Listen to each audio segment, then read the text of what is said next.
战场上最强的女战士死后，却以另一种形态突然清醒。清醒的她惊恐地发现自己身处实验室内，还没了下半身。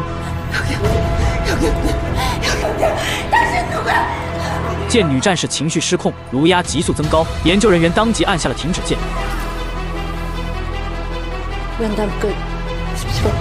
话说完，一条机械手臂就伸了下来，然后取出了女战士的克隆大脑，将失败的大脑直接带进焚烧炉销毁。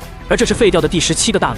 除了大脑外，研究所内还生产了几百具女战士的身体，目的就是批量制造战争机器。2130年，地球海平面升高，韩国开启了太空殖民计划，可却因管制不力，导致殖民地宣布独立。随即内战爆发，在内战中，特种兵静怡脱颖而出，他所向披靡屡建战功，因此获得了最强单兵和国民英雄的称号。可惜英雄命短。